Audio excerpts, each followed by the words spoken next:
It is hard to imagine life without Amazon.com. Even for someone of my advanced age. After all, where else can a few clicks of a mouse take you from the latest novel by Toni Morrison to an 18th century edition of the works of John Locke, having stopped in power tools and women's shoes along the way? Yet the founder and chief executive officer of the world's largest e-tailer, whose net sales surpassed $24.5 billion in 2009, is only 46 years old. And Amazon.com has only existed since 1995, making it even younger than the class of 2010. The moral of this story is that the right idea in the right hands at the right time can change the way we lead our lives. The idea in this case was harnessing the power of the nascent internet to create a virtual bookstore of limitless proportions. The hands were those of our speaker, Jeff Bezos, a self-described nerdy computer science and electrical engineering major who graduated from Princeton with highest honors in 1986. And the time was 1994 when he and his wife, Mackenzie Tuttle Bezos, of the class of 1992, exchanged the security of Wall Street, where they worked at D.E. Shaw and Company, for the uncertain prospects of a dot-com startup. But then, as Jeff points out, failure is an essential component of innovation and invention. If you know it's going to work, it's not an experiment. And Amazon.com was nothing if not a grand experiment.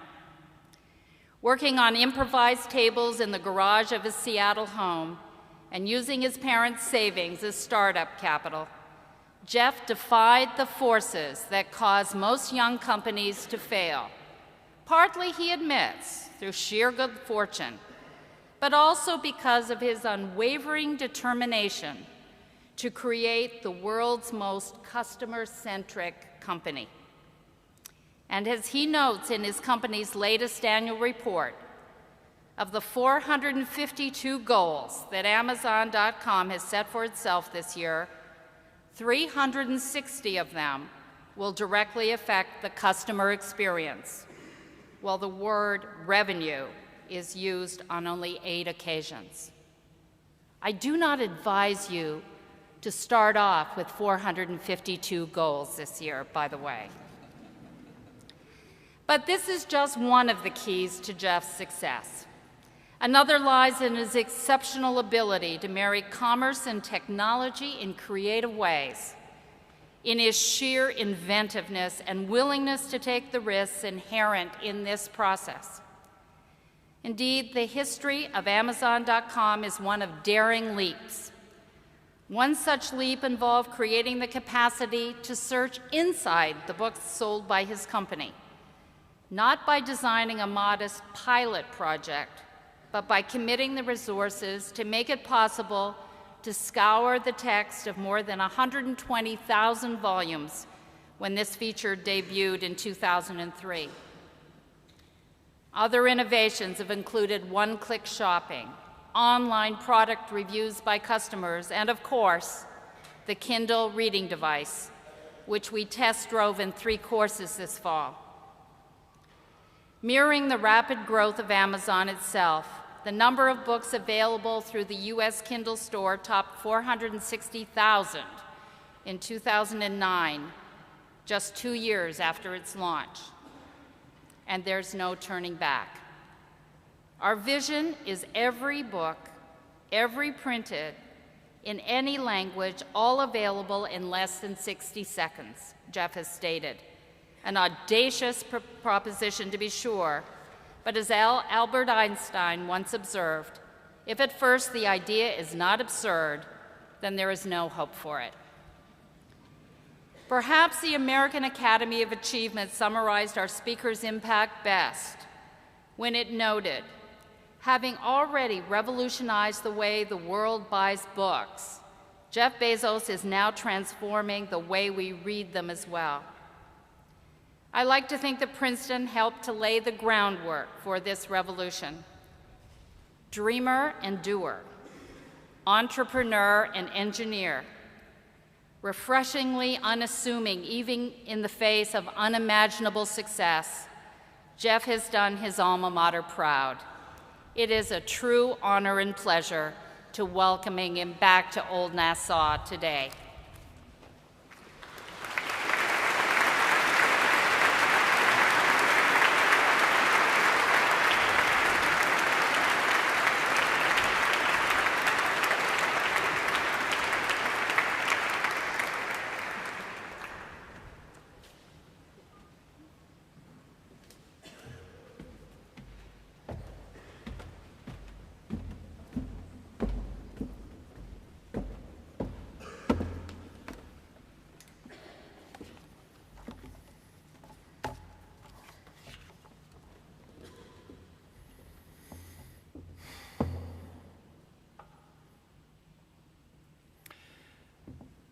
As a kid, I spent my summers with my grandparents on their ranch in Texas. I helped fix windmills, vaccinate cattle, and do other chores. We also watched soap operas every afternoon, especially Days of Our Lives. My grandparents belonged to a caravan club, a group of Airstream trailer owners who traveled together around the US and Canada. And every few summers, we'd join the caravan. We'd hitch up the Airstream to my grandfather's car, and off we'd go, in a line with 300 other Airstream adventurers. I loved and worshiped my grandparents, and I really looked forward to these trips. On one particular trip, I was about 10 years old. I was rolling around in the big bench seat in the back of the car.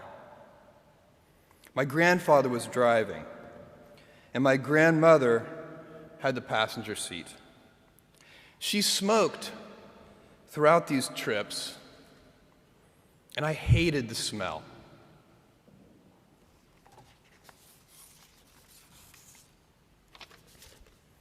At that age, I'd take any excuse to make estimates and do minor arithmetic. I'd calculate our gas mileage, figure out useless statistics on things like grocery spending. I'd been hearing an ad campaign about smoking. I can't remember the details, but basically the ad said, every puff of a cigarette takes some number of minutes off of your life. I think it might have been 2 minutes per puff. At any rate, I decided to do the math for my grandmother. I estimated the number of cigarettes per day, estimated the number of puffs per cigarette, and so on. When I was satisfied that I'd come up with a reasonable number, I poked my head into the front of the car, tapped my grandmother on the shoulder, and proudly proclaimed, "At 2 minutes per puff, you've taken 9 years off of your life." I have a very vivid memory of what happened next, and it was not what I had expected. I expected to be applauded for my cleverness and my arithmetic skills. "Jeff, you're so smart. You had to have made some tricky estimates. Figure out the number of minutes in a year and do some division." That's not what happened. Instead, my grandmother burst into tears.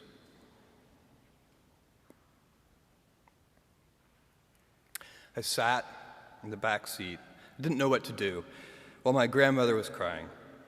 My grandfather who'd been driving in silence, pulled over onto the shoulder of the highway. He got out of the car and came around and opened my door and waited for me to follow. Was I in trouble? My grandfather was a highly intelligent, quiet man. He had never said a harsh word to me, and maybe this was to be the first time. Or maybe he would ask that I get back in the car and apologize to my grandmother. I had no experience in this realm with my grandparents and no way to gauge what the consequences might be.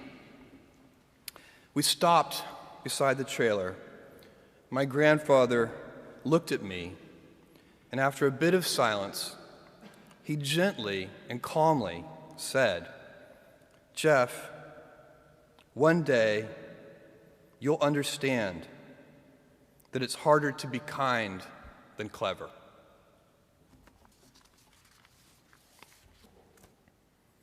What I want to talk to you about today is the difference between gifts and choices.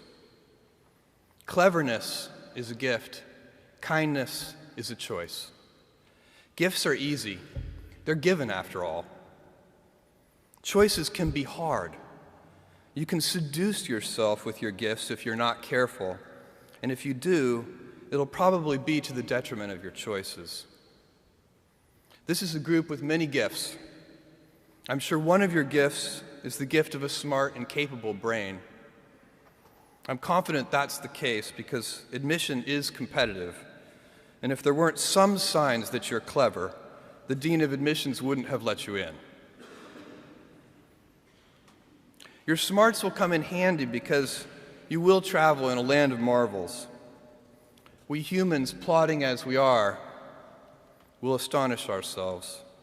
We'll invent ways to generate clean energy, and a lot of it.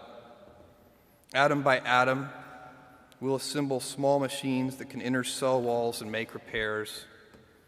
This month comes the extraordinary but inevitable news that we've synthesized life. In the coming years, we'll not only synthesize it, but engineer it to specifications. I believe you'll even see us understand the human brain. Jules Verne, Mark Twain, Galileo, Newton, all the curious from the ages would have wanted to be alive, most of all, right now. As a civilization, we will have so many gifts, just as you as individuals have so many individual gifts as you sit before me. How will you use these gifts? And will you take pride in your gifts or pride in your choices? I got the idea to start Amazon 16 years ago. I came across the fact that web usage was growing at 2,300% per year, and I'd never seen or heard of anything that grew that fast. And the idea of building an online bookstore with millions of titles, something that simply couldn't exist in the physical world, was very exciting to me. I just turned 30 years old, and I'd been married for a year.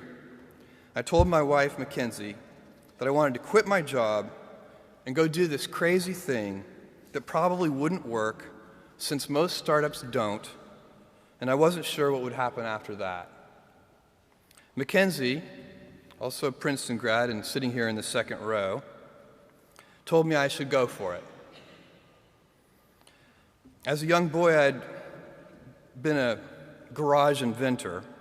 I'd invented an automatic gate closer out of cement-filled tires, a solar cooker that didn't work very well out of an umbrella and aluminum foil, baking pan alarms to entrap my siblings. I'd always wanted to be an inventor, and she wanted me to follow my passion. I was working at a financial firm in New York City with a bunch of very smart people, and I had a brilliant boss I much admired.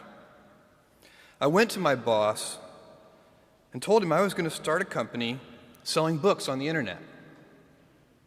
He took me on a long walk in Central Park, listened carefully to me, and finally said, "That sounds like a really good idea, but it would be an even better idea for someone who didn't already have a good job."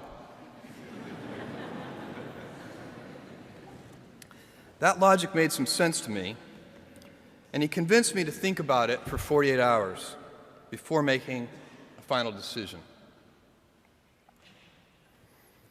Seen in that light, it really was a difficult choice, but ultimately, I decided I had to give it a shot. I didn't think I'd regret trying and failing, and I suspected I would always be haunted by a decision to not try at all. After much consideration, I took the less safe path to follow my passion, and I'm proud of that choice.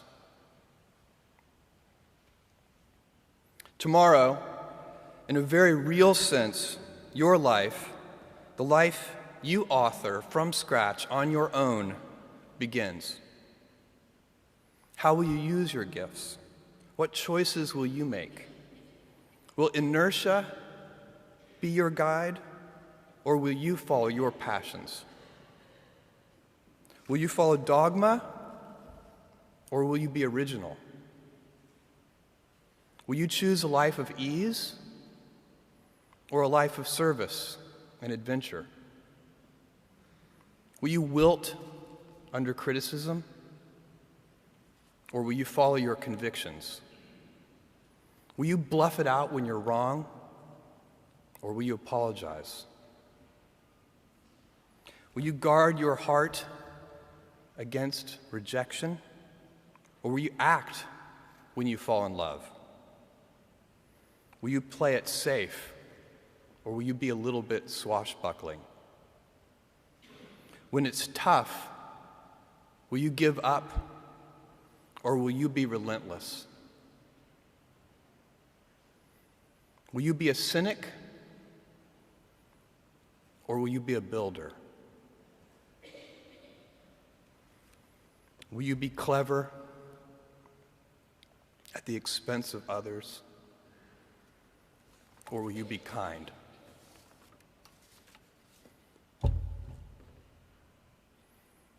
I will hazard a prediction. When you are 80 years old, and in a quiet moment of reflection, narrating for only yourself the most personal version of your life story, the telling that will be most compact and meaningful will be the series of choices you have made. In the end, we are our choices. Build yourself a great story. Thank you, and good luck.